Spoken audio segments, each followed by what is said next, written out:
Salut à tous, c'est Norbert, j'espère que vous allez bien. Le Secours Populaire m'a lancé un challenge, un défi incroyable, vous faire voyager pour moins de 10 €. Allez, c'est parti. Pour faire voyager vos papis, c'est avec moi que ça se passe et je vais vous présenter une recette incroyable, le muar-mara avec son pain pita au curry et vous allez vous régaler. Et tout ça pour moins de 10 €. Allez, on commence par le round 1. Le pain pita au curry, recette très simple à réaliser. On a besoin de 500 g de farine, 300 g d'eau, 10 g de levure boulangère sèche, de sel et de sucre, 40 g d'huile d'olive et là, le mélange curry de Madras. Voilà. Pour un total de... Ici, on va respecter quelques classiques, des bases rudimentaires, élémentaires pour faire du pain à la maison. On va verser d'abord l'eau. 300 g d'eau. On va tout de suite faire hydrater la levure, donc 10 g de levure boulangère sèche dans l'eau. Vous rajoutez la farine par-dessus. Voilà, tac. Ensuite, je rajoute le mélange sel, sucre. On va rajouter tout de suite le mélange d'épices, donc 2 g, 4 g. Alors si vous n'aimez pas le curry, vous pouvez mettre du paprika, vous pouvez mettre du piment doux fumé, vous pouvez mettre du cumin, vous pouvez mettre de la coriandre. Mais le curry, ça colore et ça donne vraiment une nuance que j'adore. Ce mélange-là, je vais le mettre dans un batteur. Et là, on tourne. Hop. Et voilà. Tac, bim. On va ce qu'on appelle lui donner un peu de corps. C'est-à-dire la remettre en boule. Et après, on la fait rouler comme ça sur elle-même. Voilà. Je vais la mettre dans un petit bol inox, la filmer, la mettre dans un endroit chaud. Et là, le fait que ça soit enfermé, on va tout emprisonner, donc ça va s'expanser 2 fois plus rapidement.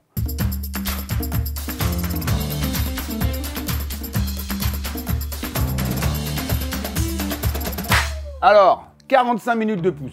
Maintenant, on va former nos petits pains pita. Donc là, on va dégazer, on va la rabattre un petit peu, comme ceci. On prend un petit peu de farine, on va l'abaisser avec un rouleau à pâtisserie. On va rabattre la pâte, on va pincer comme une baguette. Et après, on vient phraser légèrement. Voilà, on dégaze bien. Hop! Et là, on va chercher la farine partout. Et après, mettez un petit peu en boudin. Ça, c'est un long voyage. Mais c'est hyper agréable parce qu'à la fin, vous allez être fiers de cette recette. C'est des recettes simples, mais qui demandent quand même un savoir-faire. Parce que c'est vrai qu'on pourrait acheter du pain pita déjà tout fait. Mais quand vous le faites vous-même et que vous faites goûter ça à vos invités, à votre famille, c'est plus la même chose. Et voilà! Qui c'est le roi de la boule? C'est Bibi. Allez! Là, on forme nos petits pains pita. Le tout, c'est de tourner un quart de tour à chaque fois. Voilà. On va laisser pousser les pains quelques minutes et on va cuire nos pains pita à la poêle. On fait bien chauffer. Pendant ce temps-là, je vais mettre goutte d'huile sur chaque pain et après un petit pinceau. Et hop! Voilà, bim! C'est parti, mon kiki.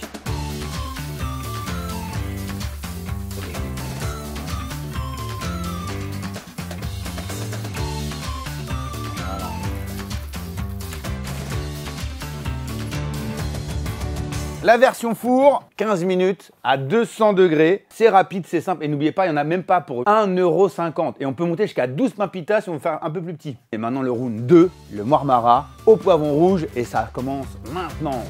Allez, à moi les poivrons.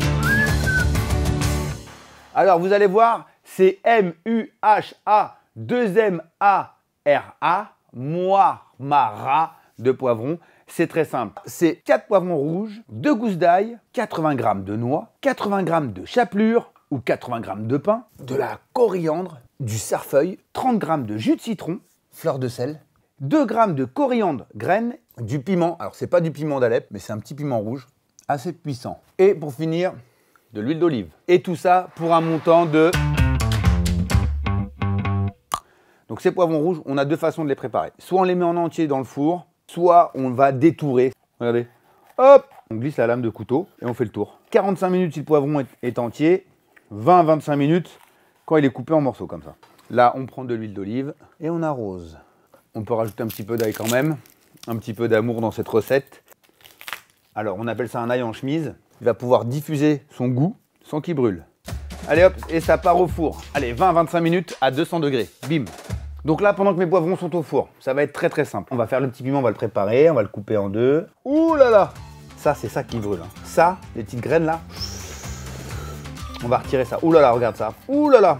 Et hop, je vais le hacher. La coriandre, comme le cerfeuil, on peut couper les tiges avec. Voilà, donc là, regardez, je fais un petit tas. Et là, hop. Alors, cerneau de noix. Oui, vous avez peur des aftes, mais bon.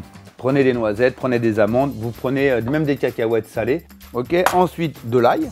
Pour l'éplucher, hop, un petit coup, vous l'écrasez. Vous enlevez la peau 2 fois plus rapidement. Je vais prendre la coriandre en graines. Si on en met trop, ça anesthésie. Hein. Donc on en met léger, léger. Allez hop, les poivrons.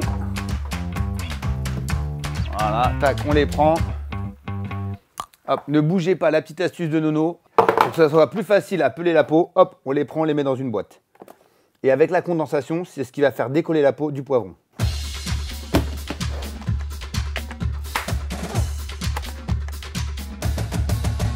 Hop, vous voyez, vous pelez comme ça, regardez. Magnifique. Et voilà. Hop.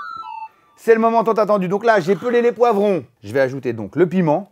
Je vais mettre directement les herbes, l'ail, la coriandre dedans. Brrr. On rajoute le jus de citron, l'huile de cuisson. On ne jette rien. Un peu de fleur de sel, piment fumé, 80 g de chapelure. Ensuite, on va rajouter de l'huile d'olive. Et là, on va mixer. Normalement, on le fait au mortier. Mais là, on va le faire au mixeur. Attention, 1, 2, 3. Allez. Top! C'est parfait, magnifique. Voilà. Ouh. Le troisième round, le dressage. Plat de partage, moins de 10 €. Le voyage. N'oubliez pas que la configuration des mezzés, c'est des choses à partager. On prend, regardez ça, comment ça épaissit. Oh, c'est joli ça. Je vous assure, cette recette, c'est de la frappe atomique. Si vous ne la connaissez pas, essayez-la. Vous faites ça avec des pâtes, avec du poisson, avec tout. Voilà. Avec tout, c'est trop, trop bon. Tac, tac, tac, je prépare, je mets ça dedans. Voilà. Attendez, on termine avec. Moi, j'adore rajouter des herbes fraîches. Il faut que ça respire le végétal, la vie. Et voilà, hop, hop, hop, à table. Wouh! Je vous l'avais promis, les amis. Là, si j'ai pas relevé le défi, moi, je sais pas quoi vous dire. Là, c'est une toute petite partie de la recette. C'est de la frappe. Et en plus, je vous rappelle que c'est pour moins de 10 €. Mais n'oubliez pas, le plus important, c'est de prendre du plaisir à faire à manger à moindre coût, à moindre prix. Et ça, c'est un plat qui va ravir tout le monde. Je vous assure, en entrée, en plat, en garniture, vous avez le plat exceptionnel, facile à réaliser et surtout, la fierté de l'avoir fait maison, quoi. C'est ça le kiff. Moi, je vais goûter. Hop, regardez. Celui-là, c'est le pain pita que j'ai fait à la poêle. Je vais le tremper. Voilà, regardez.